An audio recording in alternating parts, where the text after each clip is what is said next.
करेंगे।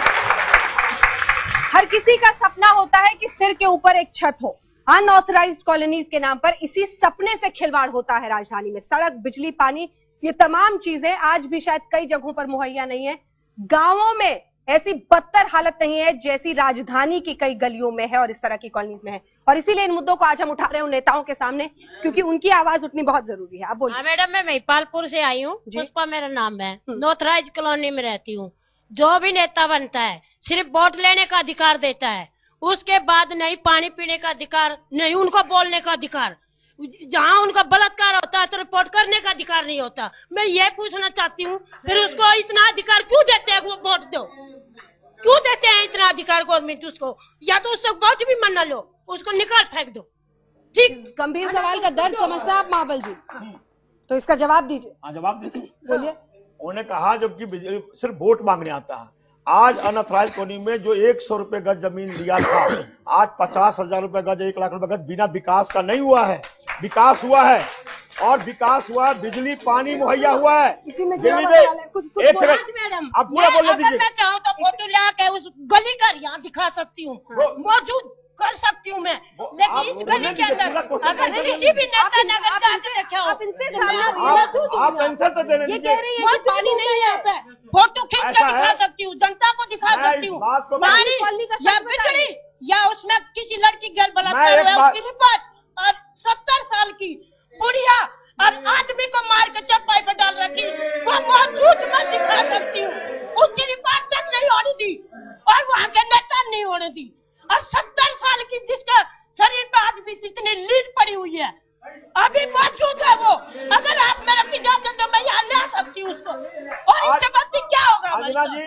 ये बिजली और पानी के मुद्दा या बलात्कार के मुद्दा यहाँ है? आप मुद्दा बिजली और पानी की बात करो, ये बलात्कार के मुद्दा है, मुझे तो समझ में नहीं आया।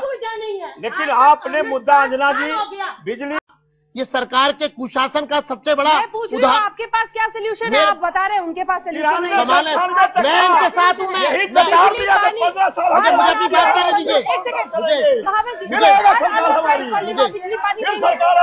बिल्कुल निश्चित रूप से। ठीक है, अब आम आदमी पार्टी की बारी है। सरकार आएगी। एक छोटी सी बात मेरे को विचलित कर रही है। मैं बहुत टीवी डिबेट्स में अच्छा बोलता हूँ, लेकिन मैं बहुत इमोशनली हिल गया हूँ। वो जो माँ बैठी है, वो मेरी माँ की उम्र की है। वो 60 साल में ये परेशान है कि वो छेड़ा क्यों जा रहा है, ऐसा क्यों हो रहा है। 70% दिल्ली पुलिस इस देश के जो दिल्ली में रहने वाले पॉलिटिकल लीडर्स हैं उनकी सुरक्षा में लगी हुई है।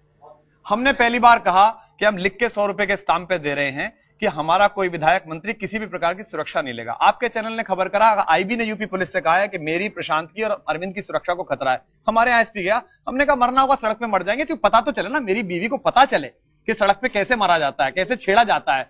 आप जाती हैं शाम को, आप जिस दिन दामिनी की रिपोर्टिंग कर रही थी, आपके साथ छेड़छाड़ हुई थी कि नहीं हुई थी? पीछे कार रोक के लड़कों ने आप पे फफ्तियां कसी थी नहीं कसी थी? जब तक इनकी सुरक्षाएं नहीं हटेंगी, इनकी लाल बत्तियां नहीं हटेंगी, इन्हें जनता का दर्द पता नहीं चलेगा। और दुर्भाग्य यह है कि इन लोगों में बैठे हुए भी भाजपा और कांग्रेस सोच रहे हैं।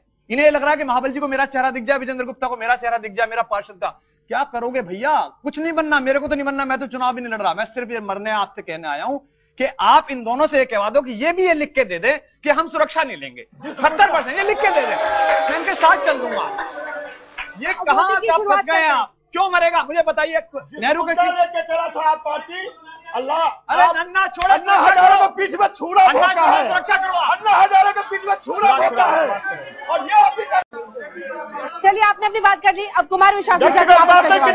मेरा कहना यह है कि ये जो हमारे मित्रों में अभी हुआ ना, इस बात को ये लोग बेहतर पहचानते हैं। मुख्य मुद्दा यह है कि एक जैसा कानून बन जाए और करप्शन रुक जाए, तो ये सारी समस्या ना हो। सीधी बात हो कि जो विधायक बने वो जो सैलरी बहुत ज्यादा है उसको आधी ले, जो हम कह रहे हैं। अगर उसके पास एक मकान है तो दूसरा मकान ना ले, वो किसी तरह की लाल बत्ती ना ले, ताकि उसे जनता की समस्या को पता चले, जाम में फंसे तो पता चले, सड़क पे, और एक वो सिक्योरिटी ना ले।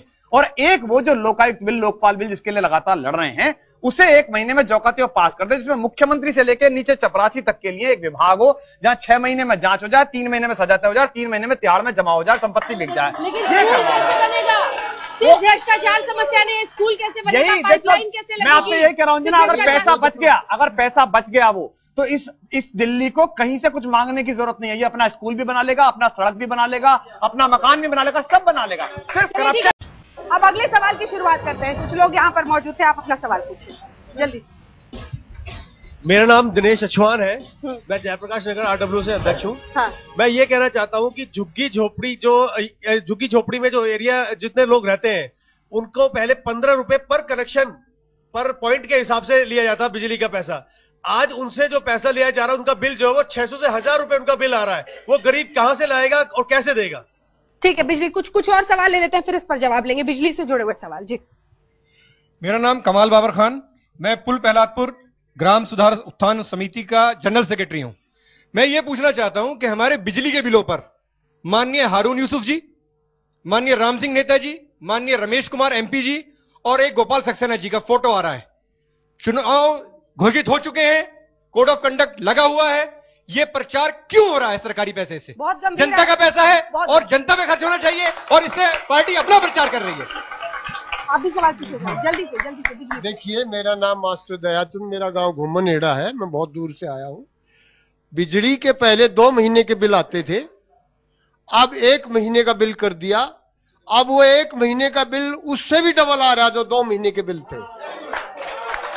ये मेरा सवाल है बिजली के बिल। आप भी सवाल पूछिए। मेरा नाम अजमेर सिंह, मुंडेला खुर्द गांव है नजफगढ़ के पास। हमारा पड़ोस में राज्य हरियाणा 4 आने पर यूनिट बिजली देता है किसानों को, या 150 रुपया पर मंथ। यहाँ 3 रुपया पर यूनिट क्यों चार्ज किया जाता है किसानों से? 390 पर यूनिट क्यों चार्ज किया जाता है? चलिए ठीक है। बिजली से जुड़ा हुआ किसी का सवाल है? जल्दी से फिर जवाब शुरू करेंगे। मैं मान सिंह, गांव रंगपुरी महिपालपुर से हूँ। हाँ। मैं आपके माध्यम से ये पूछना चाहता हूँ कि ये बिजली के जो दाम बढ़े हुए हैं, ये किस ढंग से बढ़े हुए हैं, क्यों बढ़े हुए हैं, इसका है जो आज तक हमने अपने मीटर से इससे पता नहीं लगा। एक बार मैं अपने बिल को लेकर बाबू के पास गया कि श्रीमान मेरा ये बिल बहुत ज्यादा आ रहा है, प्लीज इसको आप देखिए। उसने बड़ा मुस्कुराते हुए, मैं आपके चैनल से कहना चाहूंगा क्योंकि मेरे मन पर आ रही है जी, बोला बाबूजी आप ये बिल लेकर आए हो, ये हमारे बस की बात नहीं है। मैं क्या किसके बस की है भाई? बोला कि ये शीला की जमाई के मीटर तार है और उनकी सरकार है। बोला कि हम नौकर।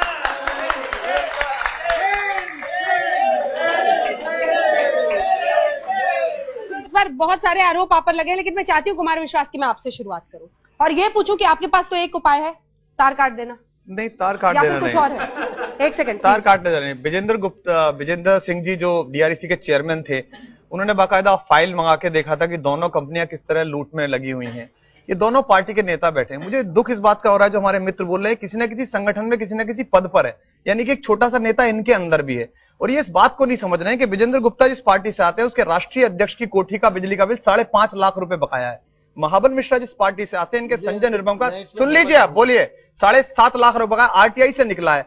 शीला दीक्षित और उनकी बिजली कंपनियों की औकात है तो सबसे पहले 750 उन नेताओं की बिजली काटे जो पूर्व हो चुके हैं, हार चुके हैं, फिर भी कोठियों पे कब्जा करके बैठे हैं और 300 रुपए में बिजली काट जाते हैं। मेरा कहना अंजना जी ये है कि जब तक हम भारतीय इनके षड्यंत्र को नहीं समझेंगे, इनके राज्य में इन पे कार्रवाई नहीं होती, उनके राज्य पे इन पे कार्रवाई नहीं होती। ये एक अलग क्लास है, ये सत्ताधारियों की क्लास है जो MLA बन जाती है। और इनमें से हमारे बहुत सारे दोस्त वो बनना चाहते हैं, इनमें से बहुत सारे जहां गांव से आए हो, जिन मिट्टी से आए हो, कुछ दिन नहीं सुधरे तो ये लूट के खा जाएंगे सब। हमें नहीं बनना, हमें मत बनाओ, आप इसमें क्रॉस लगा दो, हमें हरा दो। हमारे पास बहुत सारे काम है, अरविंद के पास भी, मेरे पास भी बहुत सारे काम है। हम तो आखिरी उम्मीद बन के आए कि थोड़ा बहुत डर तो रहे, इनमें थोड़ी बहुत तंत्र है। मैं बात तो पूरी करूंगा। आप मुद्दे पर ना बोलकर राजनीति कर रहे हैं। बिजली के बिल लोगों का दर्द नहीं समझ रहे बिजली का। आप दोनों सवालों में आपने एक ही बात कही, दोनों पार्टी। मैं भाई कह रहा हूं, बिजली की समस्या का बिजली के बिल इसमें ज्यादा हो रहे हैं, आप अपना बताइए। आप बोलने नहीं दे रहे हैं। बिजली के बिल इसमें ज्यादा हो रहे हैं कि 10 साल में विधानसभा में एक भी क्वेश्चन ना भाजपा ने उठाया ना कांग्रेस ने उठाया। जब अरविंद 15 दिन बैठ के हड्डी गला लगा तब उन्होंने कहा बिजली का बिल याद आ गया। आज भी हम इनसे कह रहे हैं, ये इतना कह दें कि अंबानी की दुकान और अडानी की दुकान ये दोनों RTI के अंडर में आएंगी और दोनों CAG में जांच करवाएंगी, तो पता चल जाएगा बिजली का बिल कितना आना चाहिए, तुरंत आधा हो जाएगा। लेकिन ये कराएंगे नहीं दोनों, क्योंकि दोनों वहां से पैसे लेते हैं। नहीं जीत जाओ, आप दोनों जीत जाओ भाई, आप हंस सकते हैं। मेरा कहना अंजना जी ये है, ये हंस सकते हैं दोनों, इनको अधिकार है और ये बीच में बोल सकते हैं। मेरे को अधिकार नहीं, ना मुझे सरकार चाहिए ना मुझे बनाना, इनका मन करे इन्हें बना देना। पर अगर यही विकास है तो मैं अपने एक शेर सुना रहा हूं, कुछ ना दिखता था अंधेरे में मगर आंखें तो थी, ये कैसी रोशनी आई कि सारे लोग अंधे हो गए। उस कीचड़ में जाके तो देखेंगे। और ये हमसे कह रहे हैं अन्ना हजारे को ये कर दिया। अरे हमने कुछ भी कर दिया, हम नीचतम सही। तुम सिक्योरिटी छोड़ो, तुम लाल बत्ती छोड़ो, तुम बड़ी कोठी छोड़ो, तुम अपने आधे वेतन करो और तुम सारे आरटीआई के अंदर में आओ। 1250 करोड़ उनकी पार्टी में, 2400 करोड़ उनकी पार्टी में। कहते हैं 90% कौन दे गया, हमें पता ही नहीं है। आप इतनी पॉपुलर एंकर हैं, आपको 5000 रुपए दे जाता है कोई? मेरी कविता खूब प्रसिद्ध है, मुझे तो आज तक 1 रुपया कोई नहीं दे गया। इनको पता नहीं कौन दे गया। अरे हिसाब बताओ कौन दे गया, जैसे हमने बता रखा है। राजनीति करने नहीं आए, बदलने आए। या तो ये बदलेंगे या ये समझ में नहीं रहे। अभी कुछ लोगों का प्लान हो सकता है जो भाजपा को जिता दे, कांग्रेस को जिताते, हम सरकार भी बना सकते हैं, हो सकता है हम सारे हार जाएं, कोई दिक्कत नहीं है। पर हमने इन्हें इस हालत में ला दिया है कि घिघिया रहे हैं इनके सामने, ये बोल नहीं रहे। यही